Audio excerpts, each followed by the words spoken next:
15장으로 넘어가면은요. 이제 예수님이 십자가에 달려 죽으시고 장사 지낸 바 되시죠.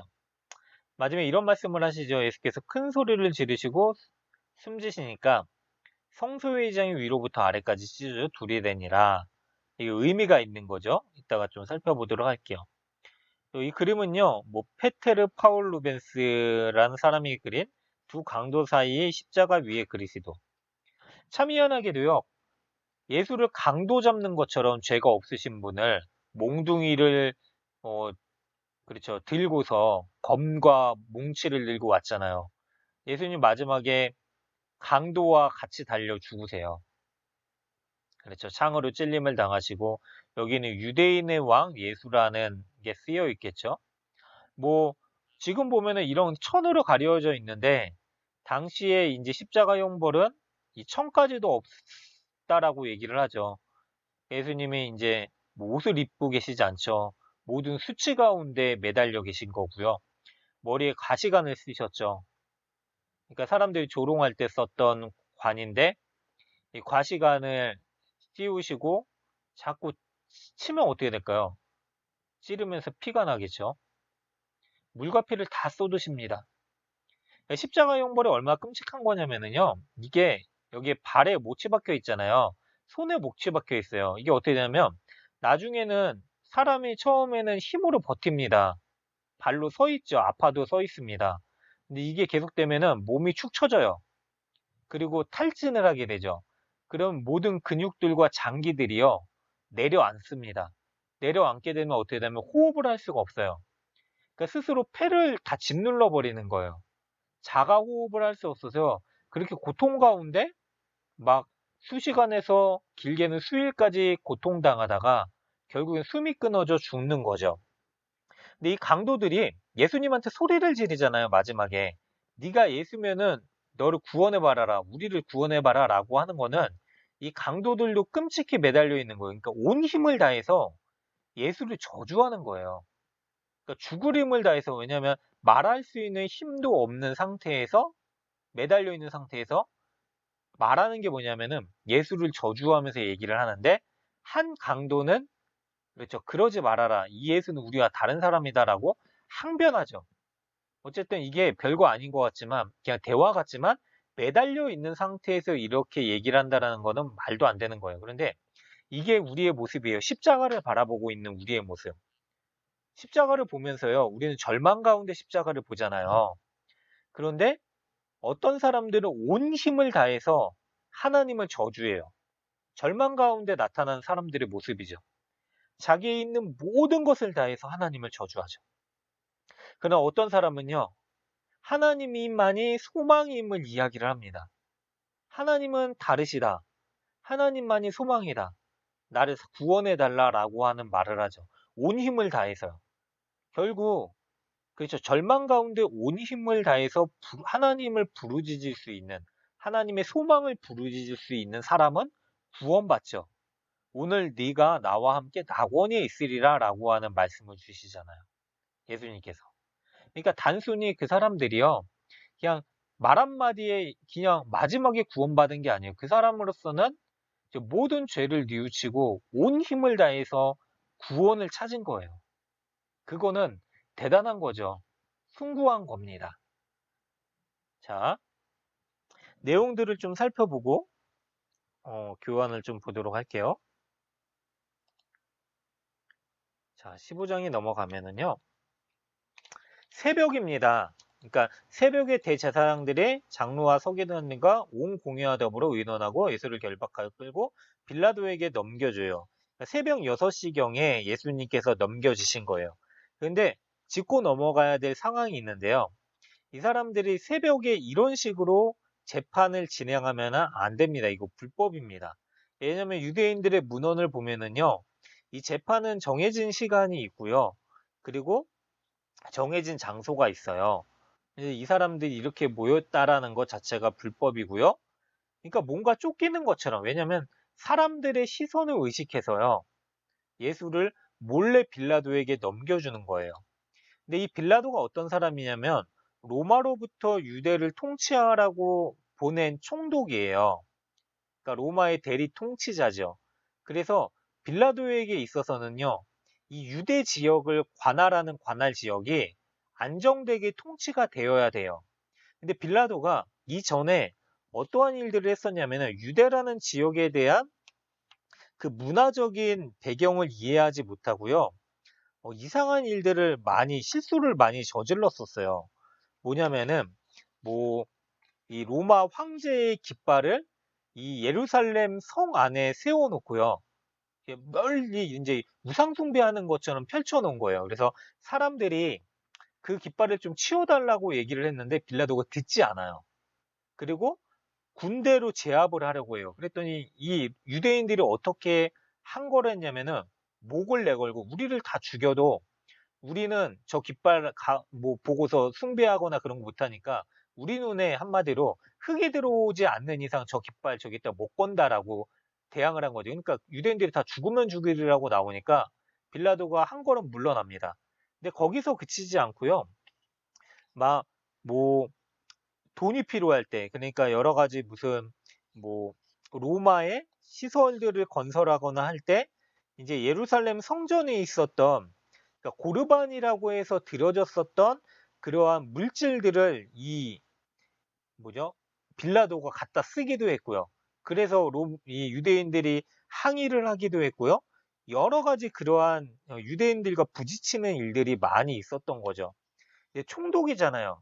그래서 유대인들과 좋은 관계를 유지해야 되는데 그가 이미 저질렀었던 실수가 있었기 때문에 이제 이 유대인이라고 하는 예수라는 왕을 보낸 그들이 끌고 오니까 이 사람이 정치적으로 굉장히 고민과 갈등이 있었던 거죠.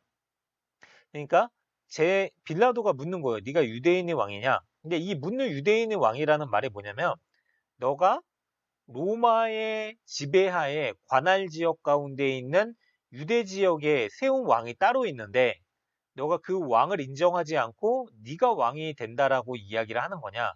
한마디로 로마의 통치를 거부하겠느냐라고 하는 질문을 한 거죠. 그랬는데 예수님이 대답하여 이르시되 내 말이 옳도다라고 얘기를 해요. 근데 이것 가지고는 아직 빌라도가 예수님이 구체적으로 무엇이 죄인지를 그러니까 이야기를 할 수가 없는 거죠. 대제사장들이 여러 가지로 고발하는지라고 하는데 빌라도도 알고 있었던 거예요. 뭐냐면 예수님을 따르고 있었던 수많은 유대인들이 있었다라는 것을 알고 있죠. 왜냐면 분명 귀에 들어왔겠죠. 뭐 오병이어의 기적을 일으킬 때 따랐었던 사람들, 뭐 귀신 들린 자를 고치시고 막 기적을 일으키는 예수를 보면서 환호하고 있었던 유대인들을 알고 있었죠. 그래서 예수라는 인물을, 그러니까 이 예수를 붙잡고 그리고 뭔가 처벌을 한다라는 게 굉장히 조심스러운 거예요. 그런데 이 종교 지도자들이 예수를 데리고 와서 여러 가지 고발하는데, 그렇죠? 빌라도가 묻는 거예요. 왜 아무 대답이 없느냐? 그들이 얼마나 많은 것을 너를 고발하는가 보라 라고 했더니 예수께서 말씀을 하지 않으시니까 빌라도가 놀랍게 여기는 거예요. 왜냐면 로마 시대의 문화는요. 그렇죠. 법, 법이라는 게 발달되어 있고요. 서로 논증하는 게 발달되어 있어요. 자기가 그러니까 억울한 게 있으면 논증을 해야 돼요. 그러한 권리가 주어졌습니다. 근데 예수님이 말씀하지 않으시는 거예요. 그리고 도리어 부당하게 재판을 요구하고 있는 이 사람들의 잘못된 주장을 알고 있었죠. 빌라도가. 딱 보니까 이 제사장들이 이야기를 하는, 그렇죠. 예수님에 대해서 걸고 넘어지는 모든 게 아니라는 것을 빌라도가 알고 있었음에도 불구하고 예수님이 그거에 대해서 아무 말씀을 하지 않으시니까 이상하게 생각하는 거예요. 또 다른 성경 본문에 보면 이 본디오 빌라도의 아내가 꿈을 꿨다라는 내용들도 있죠. 그래서 이 죄 없는 사람에게 상관하지 말라라고 얘기했었던 꿈도 작용을 했었던 것 같습니다. 그런데 빌라도가 결국에는 예수를 넘겨주게 되죠. 왜 넘겨주었냐? 6절 보니까 명절이 되면 백성들이 요구하는 대로 죄수한 사람을 놀래주는 전례가 있대요. 죄수한 사람이에요. 그러니까 우리나라로 치면 8.15 광복절 특사라는 게 예전에 있었어요. 그래서 무슨 나쁜 짓 저질렀었던 사람들, 무슨 정재계의 거물들, 꼭 힘없는 사람은 안 풀어주고 돈 있는 사람들, 그런 사람들 풀어주는 그런 나쁜 전례가 있었는데, 물론 이제 뭐 그 중에서 진짜 억울한 사람들, 뭐 모범수로 생활하다가 많은 죄를 뉘우치고 나온 사람들도 있을 수 있겠지만 대부분 악용됐죠. 근데 그 중에 이때 당시에 잡혀 있었던 사람 중에 밀란을 꾸미는, 그러니까 로마의 반란을 꾸몄었던 살인자, 그리고 체포된 자 중에 바라바라고 하는 자가 있었대요. 근데 빌라도의 입장에서는요, 이 바라바라고 하는 인물을 놓아주기가 싫어요. 왜냐하면 아까도 말씀을 드렸듯이 로마의 입장에서는 파견된 총독이었었던 빌라도가 이 지역에 밀란이 없도록 해야 돼요. 근데 밀란이 일으켰던 주동자가 풀려나면은 이 다시금 밀란이 일어날 우려가 있었기 때문에 놓아줘서는 안 되는 사람이었었죠. 그런데 무리가 전례대로 하여 주기를 요구하면서 한 사람을 놓아달라고 얘기를 하는 거예요. 그러니까 빌라도가 너희는 내가 유대인의 왕을 너희에게 놓아주기를 원하느냐? 그러니까 예수가 죄가 없다라는 것을 알고 예수를 놓아주려고 하는데, 근데 그렇죠. 보니까 대제사장들이 시기로 예수를 넘겨준 줄 알미라고 되어 있잖아요. 시기하는 사람은 보이잖아요. 물질 때문에 아니면 명예 때문에 그 사람이 잘못이 없음에도 불구하고 시기로 얘기하는 사람은 우리가 그냥 눈에 보입니다. 얘기하는 게. 근데 대제사장들도 마찬가지였던 거죠.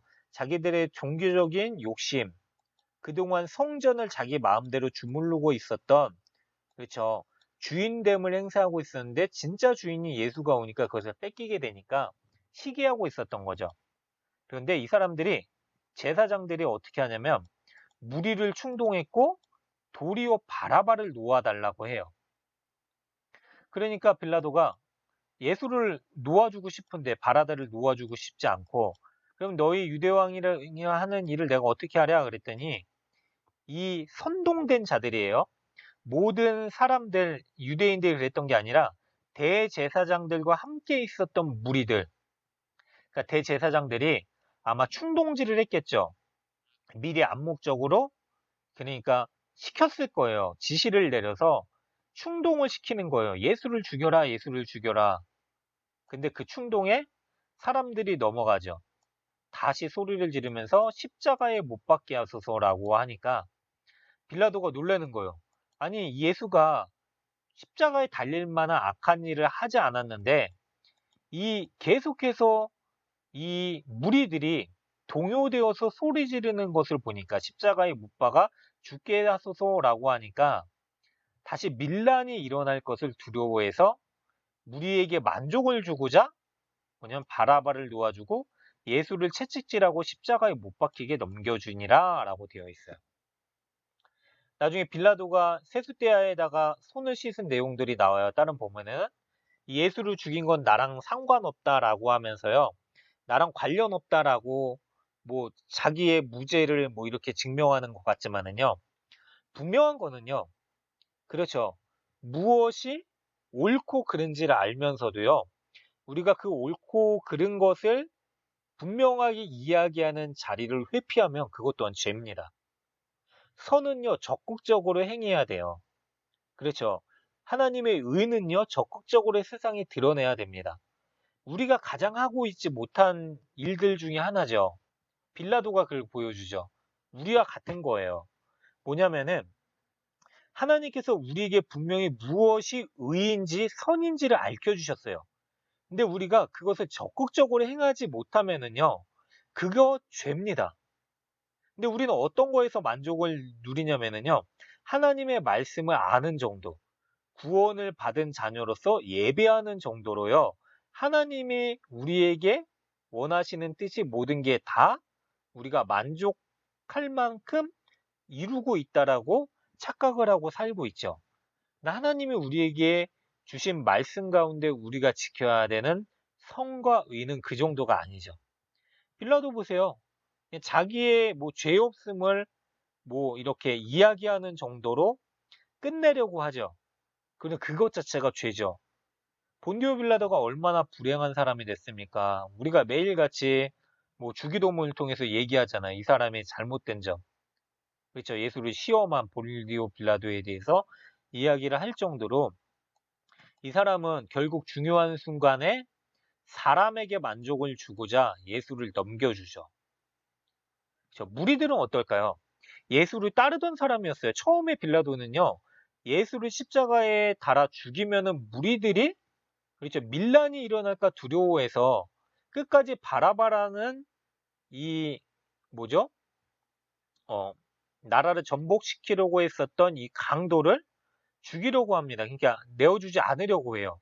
그런데 이 무리들은요, 진정한 예수가 누구이신지를 모르던 무리들은요, 예수의, 그렇죠, 여러 가지 이적과 기적들을 보고 감동받아서 따라갔지만은요, 정작 중요한 순간에는 예수를 배반합니다. 우리 또한 그런 무리가 돼서는 안 되죠. 뭐 그런 말 있잖아요. 무리가 될 것이냐, 제자가 될 것이냐. 근데 제자들도 배반을 하잖아요. 결국 십자가에 죽으시고 다시 살아나신 부활하신 예수를 경험하지 못한 이들은요. 결정적인 순간에 예수를 선택할 수 없게 되죠. 죽음을 넘어선 이 믿음이라는 거예요. 그게. 결국 군인들이 예수를 브라이도리온이라는 뜰 안으로 끌고 가서 군대를 모으고 예수에게 자색 옷을 입히고 가시관을 엮어 씌워요. 이게 자색 옷이란 거는 신분이 높은 사람들이 입는 옷이었어요. 근데 유대의 왕이라고 이야기라는 예수를 그에 걸맞게 어떻게 보면 조롱하는 거예요. 자색 옷을 입히고 가시관은 면류관이죠. 그러니까 원래는 왕관을 씌워야 되는데 조롱하는 거예요. 왕관이 없으니까 가시관을 엮어 씌우고 이들이 경례를 합니다. 그러면서 유대의 왕이여 평안할지어다 라고 하면서 하는 행동이 갈대로 그의 머리를 치고 침을 뱉으며 꿇어 절하고 희롱을 다한 후에 자색 옷을 벗기고 도로 그의 옷을 입히고 십자가에 못 박으려고 끌고 가는 거예요. 예수님이요. 단순히 십자가에 달리시는 고통 가운데 괴로워하신 게 아니에요. 이런 사람이 당해도 너무나 극심히 그렇죠. 너무 수치스러운 일을 당하시고 고통당하신 거예요. 근데 신이신 분이 이 고통을 당하시는 거죠. 왜요? 바로 우리의 죄를 위해서. 우리가 그 수치를 당해야 되는데 예수께서 대신 그 수치를 짊어지십니다. 그런데 마침 십자가를 지고 가는데 너무나 힘들어 하시니까 그래서 이제 알렉산더와 루포의 아버지인 구레네 사람 시몬이 시골로부터 와서 지나가는데 그를 억지로 같이 가게 하여 예수의 십자가를 지우게 해요. 그러니까 로마의 법 중에요. 이게 동원령이라는 게 있었어요. 그러니까 로마의 법대로 이제 사람을 그러니까 뭐 인력, 뭐 노동력을 동원하게 되는 일에 사람을 이렇게 부르면은 그 법에 따라야 됐대요. 근데 그 법을 동원시킨 거죠. 그래서 이 구레네 사람은 어디냐면은 이 구레네는 아프리카 쪽이죠. 아프리카 쪽이에요. 그래서 아마 얼굴이 검었기 때문에 눈에 띄어서 그에게 십자가를 지었던 것 같다라고 학자들이 얘기를 하고요. 예수를 골고다, 그러니까 번역하면 해골이라는 곳에 예수님을 이르게 하고 거기에 십자가를 예수님께 달아 죽이게 하는 이 형벌을 그들이 하게끔 만들죠. 모략을 탄 포도주를 주었다고 해요. 그러니까 모략을 탄 포도주는 뭐냐면은 이걸 마시면은요, 뭐 진통제 같은 역할을 했대요. 십자가 형벌이 너무나 극심스러우니까 이 사람들이 그러니까 모략을 탄 포도주를 십자가의 형벌을 지는 사람들한테 주었다고 합니다. 예수님께서 받지 않으세요, 하세요. 그러니까 그 모든 고통과 그 고난을 온 몸으로 당하신 거예요, 예수님이. 그리고 십자가에 못 박고 옷을 나누고 하는 게 나중에 시편 22편에 이런 내용들이 예언되어 있어요. 십자가의 뭐 고난 가운데 수치 가운데 내 옷이 빼앗기고 또 내 대적이 내 옷을 나누어 가진다라는 그러한 내용들이 있는데 이게 다 예언이 되고요. 성취가 되고요. 또 때가 제3시가 되어 십자가에 못 박으세요. 유대인들의 시간은요. 여기에다가 뭐 6을 더하면 돼요. 그러니까 3시가 되니까 9시죠. 그리고 3시간 달려 있다가 12시쯤에 이제 운명을 하시고 3시쯤에 이제 완전히 이 예수님이 죽으세요. 결국 그 위에 있는 죄패에 유대의 왕이라고 썼고 강도들을 예수와 함께 십자가에 못 박았다라고 하는데 아까 나왔었던 그림에 나왔던 강도들이죠. 그러니까 말씀드렸던 내용들이에요. 지나가는 자들은 자기 머리를 흔들며 예수를 모욕해요. 성전을 헐고 사흘 만에 짓는 자여, 내가 너를 구원하여 십자가에 내려오라라고 하고 조롱을 합니다. 예수님께서 내려오실 수 있었죠. 그러나 참으십니다. 고통 가운데 거하시기를 선택하시죠. 대제사장들과 서리관들도 희롱하며 서로 말하죠. 남은 자는 구원하였을 때 자기는 구원할 수 없도다 라고 하면서 이스라엘 왕 그리스도가 지금 십자가에 내려와 우리가 보고 믿게 할지어다 하며 함께 십자가에 못 박힌 자들도 예수를 욕하더라. 아까 그 강도 둘이 예수를 함께 욕했던 걸로 얘기하고 있는데 함께 욕하고 있었던 거예요. 처음에는 둘 다. 근데 어느 순간 욕하고 있는데도 그 한 사람은요, 예수의 모습을 보니까 그가 욕됨을 받으실 만한 분이 아니다라는 것을 깨달은 거죠. 그 후에 그의 태도가 변하게 됩니다. 근데 여기서 보시면은요, 십자가에서 내려와 우리로 보고 믿게 할지어다. 십자가에서 내려오면 믿는다라고 했어요. 여기 나와 있었던 종교 지도자들, 대제사장들, 모든 사람들이 그랬는데 예수님이 십자가에 내려와서 보여주셨어요. 뭐죠? 죽으신 다음에 다시 살아나시고 부활하신 예수께서요. 십자가에서 내려와서 세상 사람들 가운데 다 보여주셨어요. 근데 그들이요. 그 예수를 받지만 믿지 않습니다. 그들은 그들이 무엇을 얘기하는지 모르는 거죠. 그러나 예수님이요. 진짜로 십자가에 내려와서요. 우리에게 예수가 누구이신지를 보여주십니다. 결국 제6시가 되면 온 땅에 어둠이 임하여 제9시까지 계속하더니 라고 하는데 그러니까 이게 오후 3시까지 계속되었다라는 것을 보시면 돼요. 그러니까 어둠이 임했대요. 근데 당시에 이 시기를 보면은요, 보름이에요. 이제 원력으로 따져보면 보름이래요, 학자들이. 보름은 뭐냐면은요, 어둠이 임할 수가 없는 날이에요. 시기죠. 왜냐면 어둠이 임하려면은, 그러니까 태양, 달, 지구 순으로 돼야 돼요. 근데 보름이라는 시기는 어떤 시기냐면은, 태양이 있고 지구가 있고 달이 있어요. 이게 보름이거든요.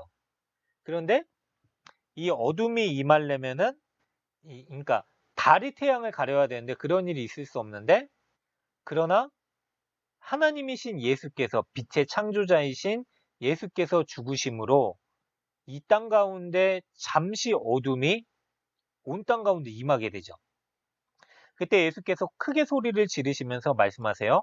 엘리 엘리 라마 사박다니 이를 번역하면 나의 하나님 어찌 나를 버리셨나이까 하는 뜻인데 이게 사람들이 보고 이 모습을 보고 보라 엘리야를 부른다 하고 하면서 어떤 사람이 달려가서 해면에 신 포도주를 적시어 갈대에 깨어 마시게 하고 그러니까 뭐라고 더 얘기를 하는지 보기 위해서 목이 마를 것이니까 혀가 다 메말라졌을 것이니까 예수님이 계속 말씀하시게끔 하기 위해서 이런 일을 행했을 거라고 이야기를 합니다. 그랬더니 가만두라 엘리야가 와서 그를 내려주나 보자 했는데 예수께서 큰 소리를 지르시고 숨지시죠. 근데 어떻게 보면 이게 하나님을 원망하는 소리 같습니다. 하나님 나의 하나님 어찌하여 나를 버리셨나이까. 근데 예수님은요. 하나님을 원망하신 게 아니라요. 하나님을 의지하시는 겁니다. 나의 하나님 나를 버리셨습니까? 나를 버리지 않으셨죠? 라고 끝까지 하나님을 신뢰하는 마음으로 이 말씀을 하시고요. 결국 죽으시고 그때 어떤 일이 일어났느냐? 성소 휘장이 위로부터 아래까지 찢겨져 둘이 되었대요. 자, 성소 휘장에 대한 내용들을 좀 보도록 할까요?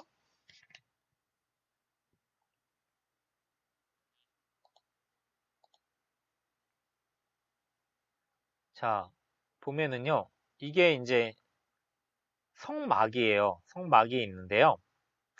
이제 이 성막 이제 안에 보면은 앞에가 성소라는 부분이 있고요. 뒤에 지성소라는 부분이 있어요. 지성소 안에는 언약궤가 있습니다.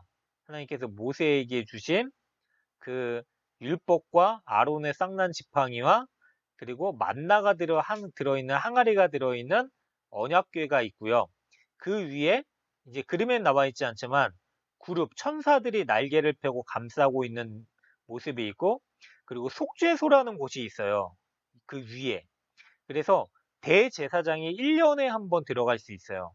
온몸을 규례대로 씻고, 그리고 온 이스라엘의 죄를 위하여서 속죄하는 날에만 들어갈 수 있어요. 1년에 한 번. 그래서 뭐 하나님이 원하시는 대로 들어가기까지의 규칙들을 지키지 않으면 대제사장일지라도 죽임을 당하게 되는 그런 장소였죠. 왜냐하면 하나님의 임재가 있는 장소라는 의미가 부여된 곳이었었어요. 그래서 그 자리를 휘장이라는 것으로 막아놨어요. 그래서 함부로 안을 쳐다보지 못하고 안에 들어가지도 못했죠.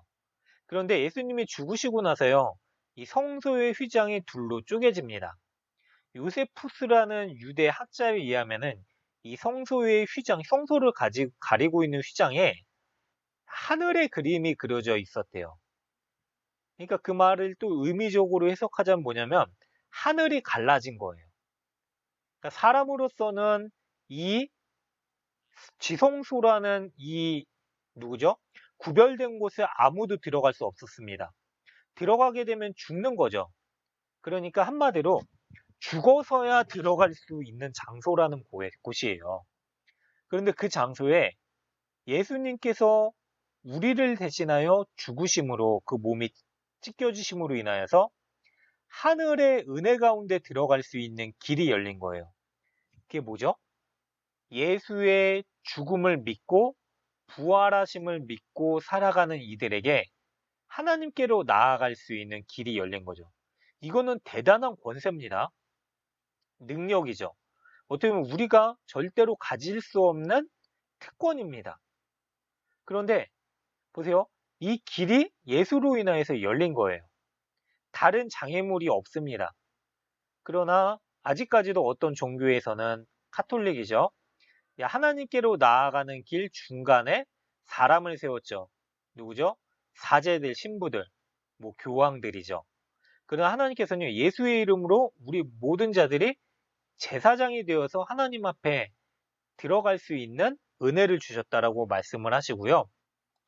그래서 뭐라고 말씀하셨냐면은 히브리서 10장에 보면은 이렇게 말씀하세요.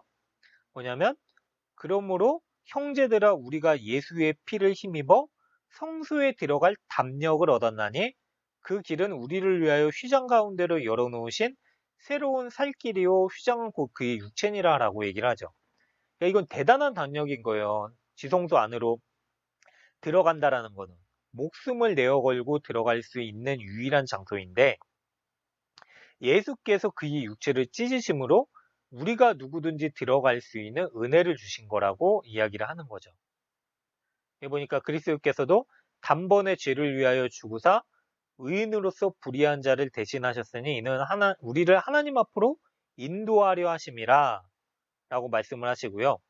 육체로는 죽임을 당하시고 영으로는 살리심을 받으셨다. 예수의 진정한 부활의 의미를 얘기를 하고 있는 거고요.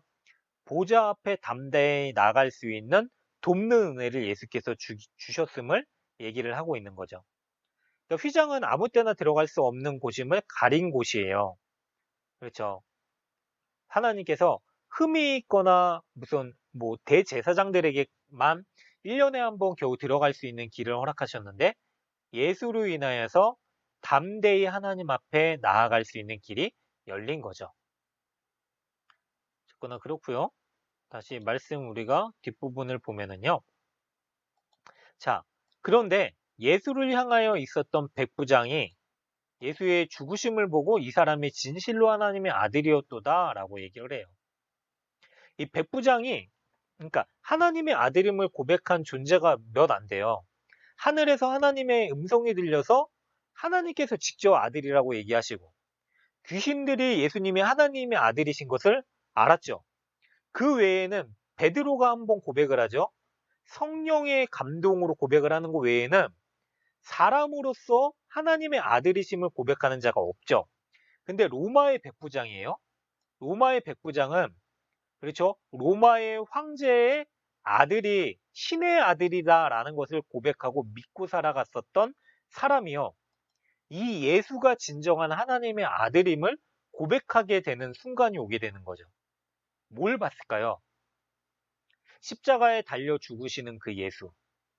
끝까지 아버지를 의지하시고 신뢰하는 예수의 모습을 봤겠죠. 또 예수가 죽으시고 나서 온 땅에 지진이 일어나고 권능 가운데 또 흑암이 드리워졌었던 그 놀라운 일을 보고 예수가 하나님의 아들이심을 봤겠죠.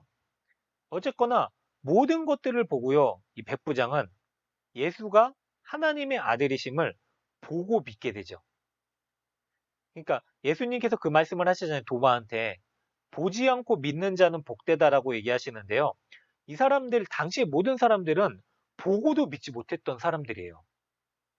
그렇잖아요. 종교 지도자들은 예수께서 하나님의 아들이심, 메시아이심을 그들이 봤었던 말씀을 통해서 증거되어졌음에도 불구하고 수많은 무리들은요, 기적을 봤음에도 불구하고 하나님의 아들이심을 믿지 못했는데 도리어 이 로마의 백부장은요, 예수가 하나님의 아들이심을 보고서 믿죠.